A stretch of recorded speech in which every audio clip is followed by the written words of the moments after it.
Empezamos por el primero de los temas, que además te quería comentar cómo has vivido tú esta semana el tema de la Dana en la zona de Valencia, porque ha sido una catástrofe tremenda. Y la verdad que me he quedado un poco sorprendido porque iban añadiéndose fallecidos, etcétera, de una forma brutal. O sea, yo es que no me enteré tarde. Me enteré tarde porque me pensaba que había llovido fuerte y nada más, pero es que la cosa había ido más. Bueno, tiene muchas lecturas, ¿no? Muchas derivadas. Lo primero, ver para creer. Luego, lamentar todos los daños humanos y materiales. Y luego una cosa que me cuesta mucho de entender es, parece que hubo muchos fallos y sigue habiéndolos, ¿no? Porque ni se avisó a tiempo a la gente, sí, ni luego se pusieron a disponibilidad los operativos que debían haberse puesto. Tengo aquí 4 datos. Por ejemplo, en algunos medios hablan de que la zona cero del Dana se incrementó el agua hasta 4 veces el caudal del Ebro. Sí, imagínate, es tremendo. O sea, 2 millones de litros por segundo. O sea, esto es imparable, ¿no? Y luego en la Rambla del Pollo, que cruza la comarca de la Horta de Sud, la zona cero de la tragedia, pues experimentó una subida de 2.000 metros cúbicos, bueno, lo que estábamos hablando, 2.000 metros cúbicos por segundo. O sea, es que me parece tremendo. 400.000 personas afectadas, más de 200 fallecidos. O sea, bueno, y lo que no sabemos. Y lo que no sabemos, sí. Yo cuando vi aquellas imágenes de aquellos coches, unos encima de otros, que parecía Walking Dead aquello, me quedé patitieso. O sea, a mí me ha sorprendido mucho porque a veces en Estados Unidos ves que cuando tiene que pasar un huracán por allí, sí, ya se prevé que habrá daños. Y con los listones de madera, ¿no? Y como máximo, pues no sé, 26 muertos o fallecidos o no sé, cifras lamentables, pero dentro de todo, pues previsibles. Claro, pero ahí es más frecuente que aquí. Lo que pasa aquí cuando pasa muy fuerte. A lo mejor allí tienen un protocolo, se anuncia, o sea, nos enteramos antes aquí que allí. En cambio aquí no nos hemos enterado de nada. Pues mira, si hay algún oyente en Estados Unidos que nos pueda explicar un poquito cómo afrontan estos episodios tan graves, pues que nos escriba o a info@nocheentrega.com o a través de las redes que nos explique un poquito su situación. Bueno, hoy queríamos hablar un poquito de si hay algún tipo de remedio contra estos fenómenos tan fuertes, ¿no? Evidentemente, cuando viene un temporal así, ya puedes hacer lo que quieras, que la cosa va a crear problemas seguro, ¿no? Pero bueno, en el mundo de la arquitectura, tú sabes, ¿no, Francesc? Que a veces, bueno, yo siempre digo que el enemigo número 1 es el agua. Sí. El número 1 son los vecinos. Es verdad. Que lo hemos dicho alguna vez. Pero bueno, el 2 sería el agua y quizá el 3 el sol. El sol, el viento, los terremotos, sí, hay un buen ranking. Claro, o sea, más allá de la parte constructiva, que puede ser mejor o peor, pero claro, hay agentes externos que son los que son realmente problemáticos, ¿no? A la hora de proyectar. Bueno, la arquitectura es eso, ¿no? Hacer frente a los agentes externos, dar cobijo a las personas. Exacto. Entonces, bueno, vamos a hacer un listado. De hecho, es un texto que viene de una página web que se llama Arch Daily, igual la conocéis. Sí. Pues hace una serie de recomendaciones, no por el tema este de Valencia, sino en general. De hecho, está más enfocado a Estados Unidos. Pero bueno, hay algunos puntos que son un poco de sentido común, pero que a veces no aplicamos, ¿no?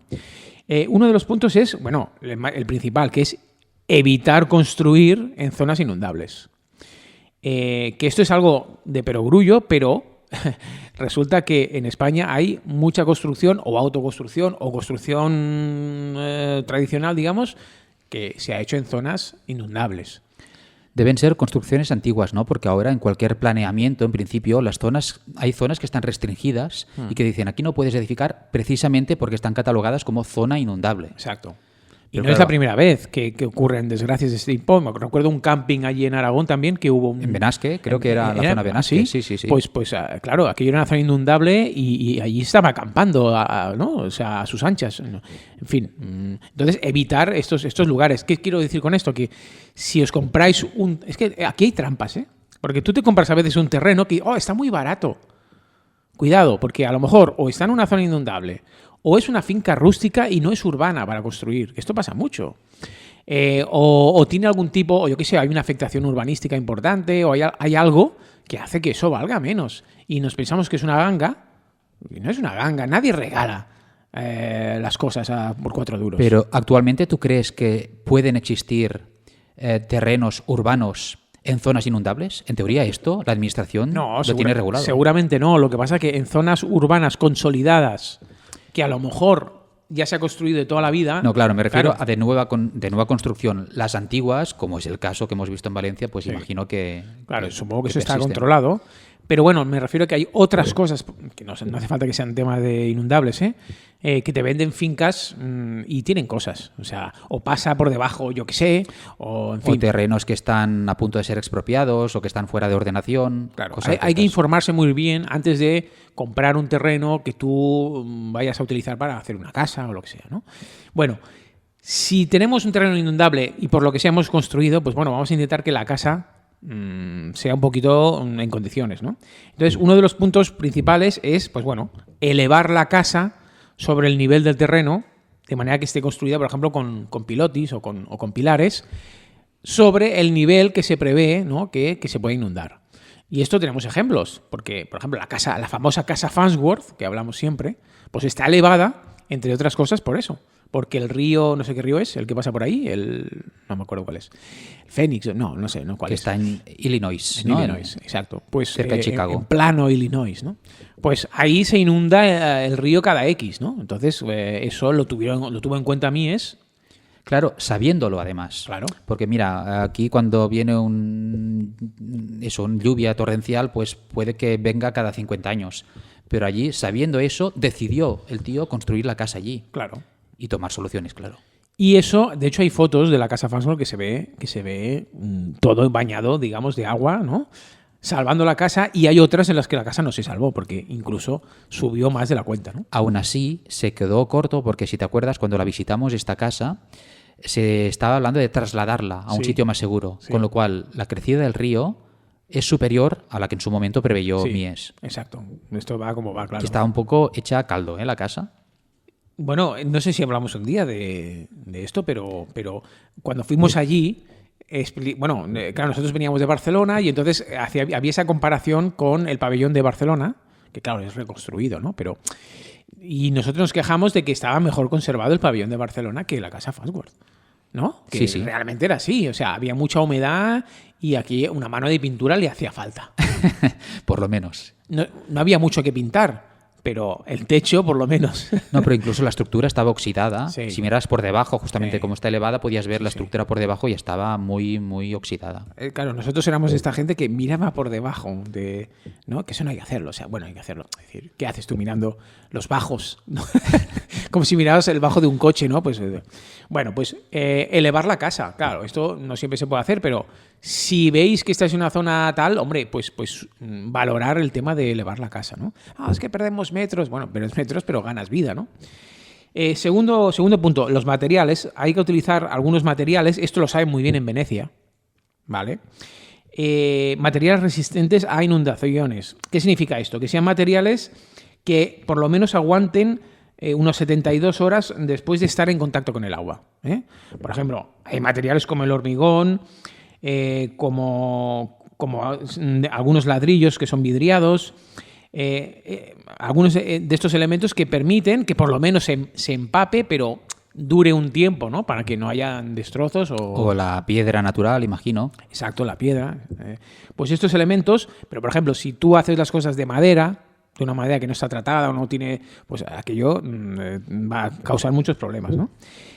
Por lo tanto, ¿tú recuerdas esas imágenes de la plaza de San Marcos? ¿No? Uh-huh. Está inundada, ¿no? Pero aquello lo tienen un poco asumido y no genera unos destrozos grandes porque están acostumbrados, ¿no? Porque utilizan ciertos materiales de este tipo, ¿no?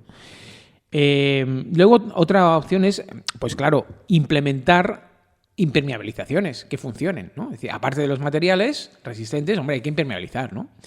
Esto es más complicado, creo yo. Sí. Porque, ¿qué impermeabilizas? Porque el agua se te cuela por la rendija debajo de la puerta. O sea, llega un momento, eso si no te tumba la puerta. Si no te tumba la puerta, sí. Bueno, estamos hablando de que evitar... Claro, esto ya quizá no está tan pensado para inundaciones, pero sí para evitar humedades que puedan estar constantemente, ¿no? en la casa. Entonces, aislarse del terreno, ¿no? O impermeabilizarse, impedir que el agua y la humedad suba, ¿no? Claro, yo creo que tiene que haber varias. Primero, hay que ser precavido y establecer muchas capas de protección. Lo de elevar la casa es una de ellas. A lo mejor otra podría ser hacer una verja perimetral, bueno, un muro opaco, de hormigón, por ejemplo, que te haga de contención de esa agua. Y bueno, la que consiga entrar pues será menor a que si no hubiese ese muro, ¿no? Sí, esto lo hablaremos ahora porque aparte de los aplicar impermeabilización a revestimientos está el tema de crear barreras. Vale. Que esto también lo saben muy bien en Venecia, porque en el mar hay aquellos diques que se suben y se bajan para controlar, ¿no? Cuando sube el agua demasiado, ¿no? Pues instalar barreras que impidan, ¿no? A través de lo que has dicho tú, de mampostería, de hormigón, etcétera, que lo que hagan es que, bueno, que entre el mínimo de agua posible si estás en una situación peligrosa, ¿no?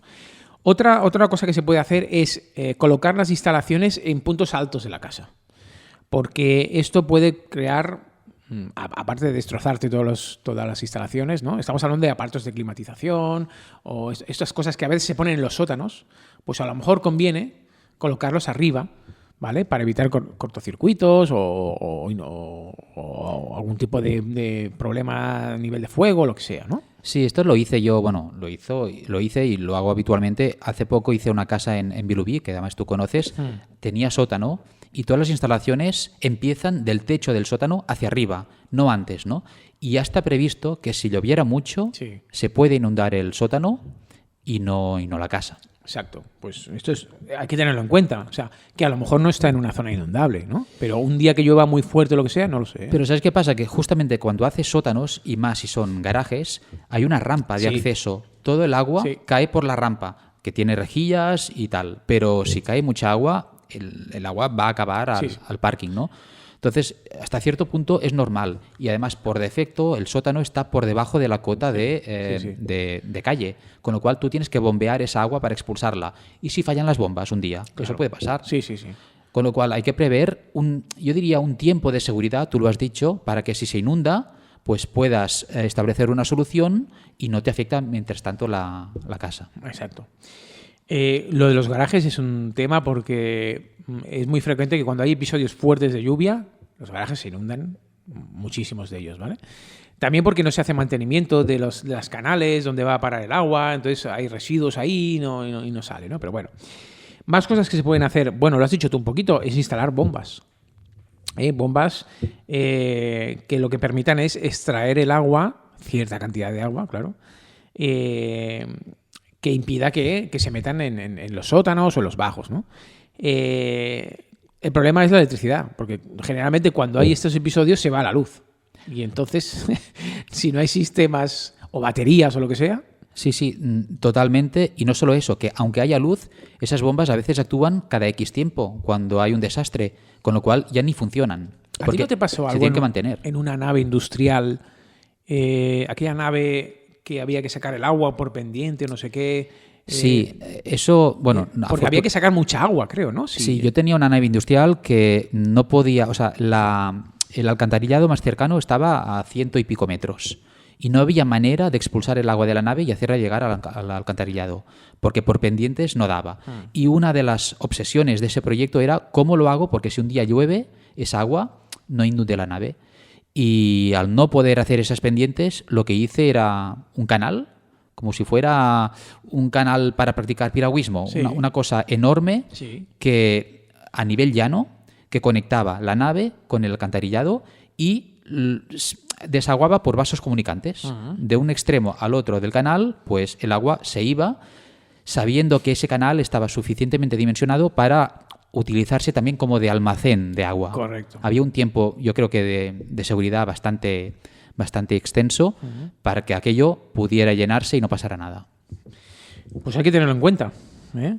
Lo digo porque muchas veces en los proyectos que hacemos, quizás no por clima, por situación, etcétera, no lo tenemos en cuenta, pero cuando pasa algo de estos imprevisible, pues te cargas la casa, ¿no? Y además ahora yo creo que llueve distinto a como llovía antes. No sé si es por el cambio climático, pero cuando llueve muy fuerte. Incontrolable. Sí. Hay otra solución que es utilizar el bajo de la casa, digamos, o los sótanos para almacenar agua. Es un poco todo lo que te has dicho también, ¿no? Es decir, preveo que pueda inundarse y entonces calculo aproximadamente lo que puede llenarse la casa, destino un sótano o un semisótano, hacer una piscina, entre comillas, para luego ir sacándolo por otro conducto, ¿no? Bueno, pues, pues si no puede evitarlo, que se quede el agua ahí, ¿no? Y ya la sacaré. Y otra opción, que es más a nivel de proyecto, es inclinar el terreno, ¿vale? Para que la casa se sitúe en una posición más elevada y entonces el agua siempre vaya por gravedad hacia abajo. Esto también es de sentido común. Pero muchas veces no lo hacemos o es ese contacto que hay entre la fachada y el suelo, que esto pasa mucho cuando pones carpinterías y estas cosas, que no se hace la inclinación suficiente en los vierteaguas, lo que sea, y el agua acaba entrando, ¿no?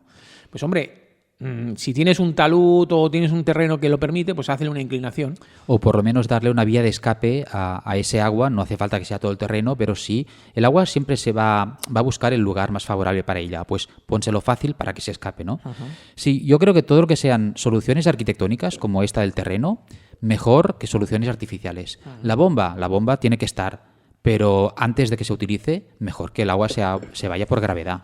Yo tengo, bueno, ahora precisamente empezaremos una obra, el martes empieza una obra que el sótano, todo, claro, el problema no son las inundaciones, que también, sino, claro, que todo el agua que hay en esos sótanos, porque hay baños, etcétera, hay que sacarlo con una bomba. Y me da un poco de cosa eso. Porque, ¿y si no funciona la bomba? Mira, en la casa que yo hice puse 2.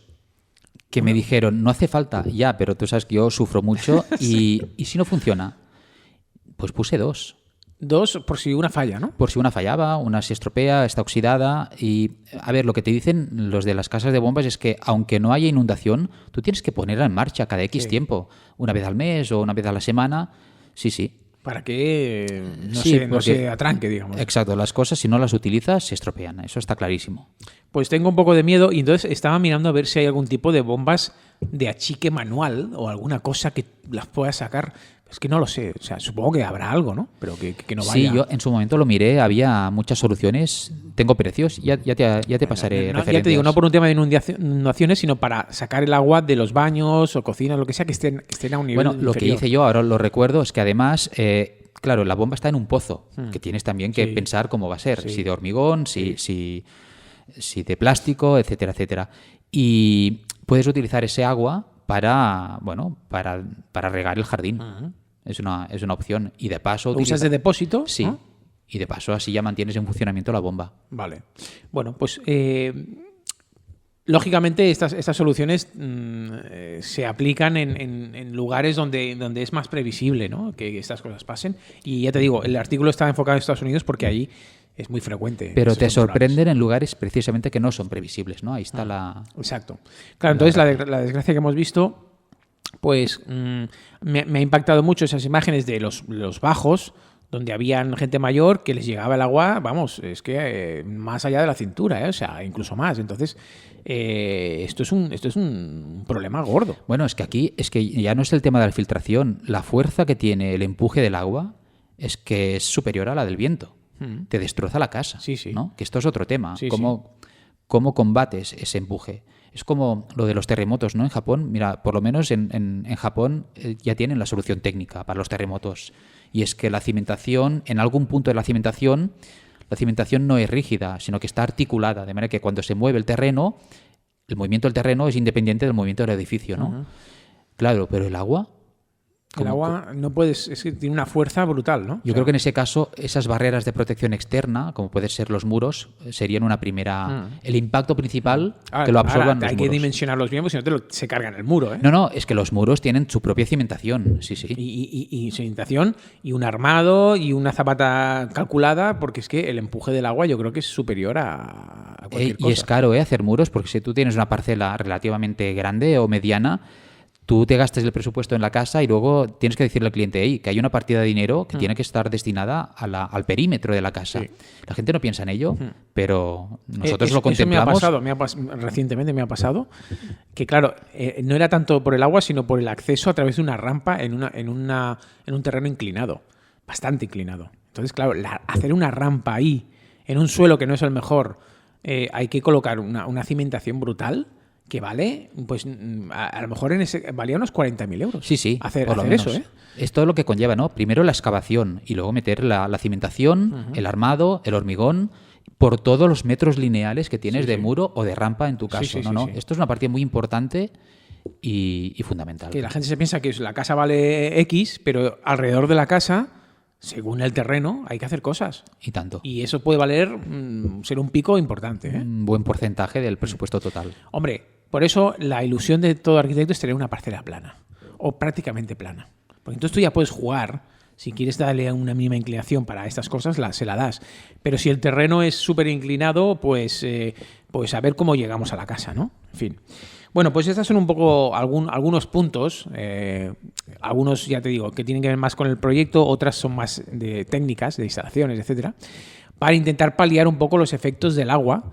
Pero ya te digo, o sea, en episodios como el que hemos vivido, prácticamente no se puede hacer nada. En Estados Unidos siempre pasan aquellas imágenes de esas casas que salen volando, ¿no? O sea, casas que parecen barcos, ¿no? Porque con el agua se lo llevan todo. Que yo siempre he pensado, bueno, ¿y luego qué hacen? O sea, ¿hacen otra casa? Es que... Y la hacen igual, claro. Sí, sí, porque las ves de madera, ¿no? Y dices, bueno, no sé por qué lo hacen de madera. A lo mejor es que les es más barato si tienen que volver a hacer otra, no lo sé. Y pienso, bueno, y si fueran de ladrillo o si fueran de hormigón, no resistirían más y no la verías volando la casa por allí.